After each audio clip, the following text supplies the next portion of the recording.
This is the People's Matter program, and we've been discussing about self-esteem, and especially we are looking at low self-esteem and how it affects our relationship between these people and other people. So we are now going to look at the symptoms and how you can identify someone who has a very low self-esteem. So welcome back. Thank you so much, Diana. Yeah, we've talked. I know this is something which needs to be covered in a very, at least some more time. But for now, I just want to go a bit on touching the points. Self-doubt. This person is, because he was never trusted when he was growing up, he has a lot of self-doubt in himself. So before he does even something, he will think over it. He will think over it for a very long time. And sometimes they may have no self-respect for themselves. This self-respect, they don't care because there is no worth in themselves. And they can easily join wrong groups. You find if it is in schools, these are the children who might lead the strikes, who might be in groups where there is a lot of drinking, smoking, and they can even end up leading strikes because they want to seek acceptance. They will do anything which will bring them fame. Because there is a deficit in their lives. They feel they are not loved. They feel there is something. So they have all these bad feelings about themselves. And the most threatening thing is that they are self-destructive. Sometimes they can even smoke, even if they know that this smoke, this marijuana, this thing, these drugs will not help me. And they can even think of committing suicide because of this self-esteem. So you can see the way really this person needs some professional help. Because when they don't feel anything good about themselves, they can say, then what is the point of me living? There is no reason why I should even live. There is no reason why I should even maintain all these relationships here and there, maybe with their spouse, with their families, with their friends. And in the place of work, they will always be looking for someone. They act like victim. They can be victim in the place of work and say, nobody loves me. When I do this, my boss will do this. And they can see the boss as if it's the mistake or the problem, but instead of looking introspectively into themselves and saying, what is it really? Where does this come from? They have poor social interactions. Always they want to keep to themselves. They don't ask questions. They are not even able to initiate a conversation. So you can look at this life is really a life which is, what can we say? It can be a life which there is nothing good in it. So I would encourage clients today and even persons, if you feel that there is something in you which portrays a low self-esteem, work on it. Work on it. Because you can imagine today if you are 30, you live your life, the rest of your life that God will give you 70 years miserably like that. So Diana, I encourage people to seek help. I encourage people to just come up openly and say, I accept myself, I have an issue. What do I do from there? Instead of just even becoming violent. But the problem with these people, you find that they know that they have low self-esteem issues, but they are not willing to even be taken to counseling. They are even afraid to look for jobs because they don't want to just come out and accept who they are and how they have been brought up. It is not it was somebody somewhere nurtured them wrongly. So maybe we can look at the ways they can improve themselves. If anybody, if you're a child, if you are a mother, you are a father, or anybody going through this, what are some of the things that you can learn? This is now learning. And we know that we can learn, we can relearn. What we learned when we are in that stage, we can unlearn it. Because maybe someone nurtured you wrongly. You can unlearn it now and change your way. By goal setting, set your goals, smart goals. What do I want to do? At what time? When will I accomplish this? And then develop your talents. Look at your talents. Look at, maybe even you are in a wrong career, which does not bring you joy even in every day. You can still move slowly to what you really love and do it. Develop that skill, develop that talent, and make it something which can even give you money and you feel good about yourself.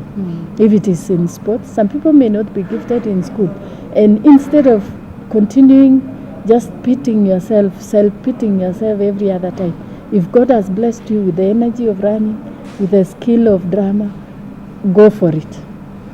Then also choosing good friends who will encourage you, and having a role model and a mentor to take you all through. If you are in a relationship which you feel maybe this relationship is bringing me issues, can you look for a role model, a mentor who can tell you at this stage maybe you can do this, try this, do this.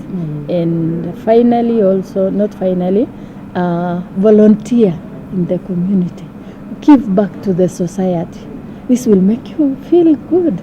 Yeah, what are you doing? If you feel that I can go today and talk to this mama, or even give her 100 bob and help her do this, maybe it's an old lady, you fetch firewood in the village, water, bring even something which can really make you feel good about yourself. Then keep a neat look. Some people, when they have this low self-esteem, they really want to make it be seen. They don't unkempt hair, clothing, putting on in a way that you wonder whether they are in an office or not. Just even keep looking smart makes you also feel good about yourself. It keeps you throughout the day.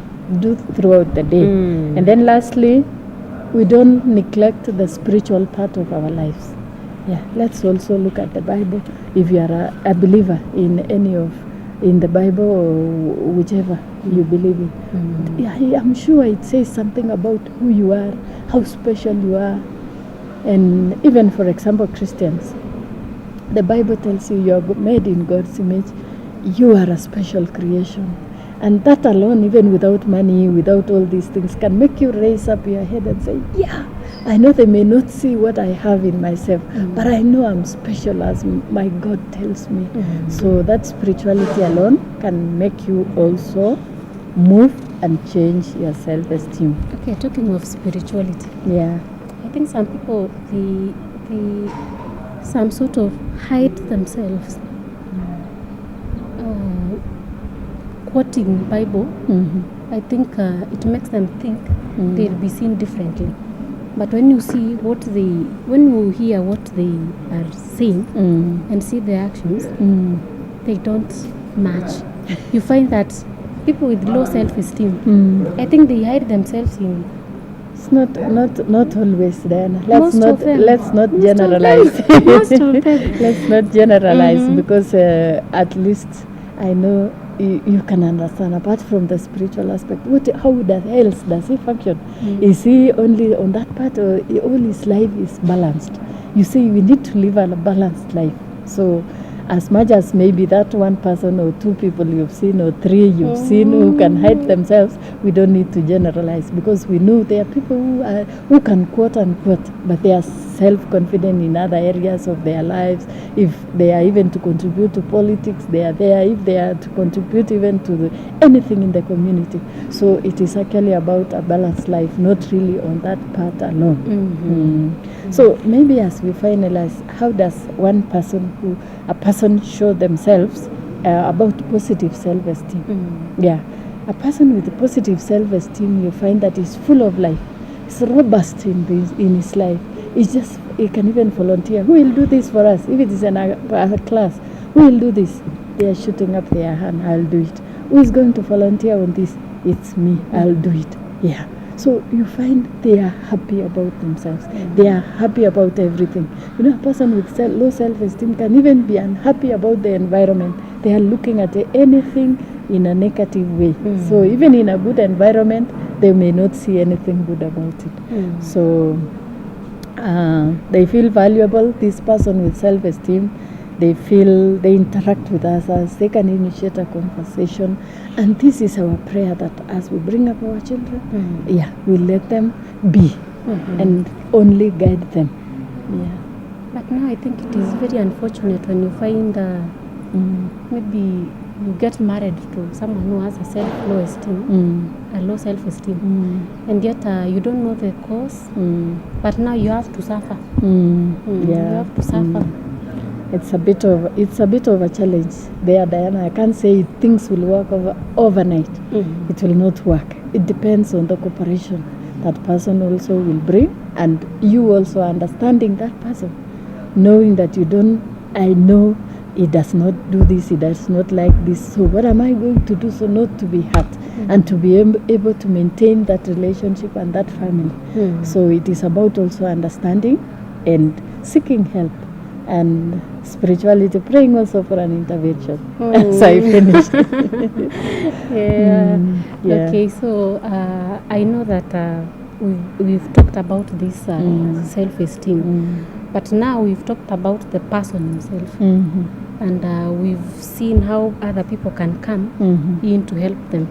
But now if they don't change, are they going to live such sad lives? Yeah. It's about choice. One thing I said, there are three things which really makes who you are. It's the genetics that you inherited, it is the environment, and the power of choice. Yeah, which really plays a great deal. That today I want to come out of this quagmire, have the desire to see a better you. What is the essence of us in this life? It's to see that we become a better people. Even as you go to school, as you endeavor to further education, all this, is it helping you as a person? Yeah, are you becoming a better person?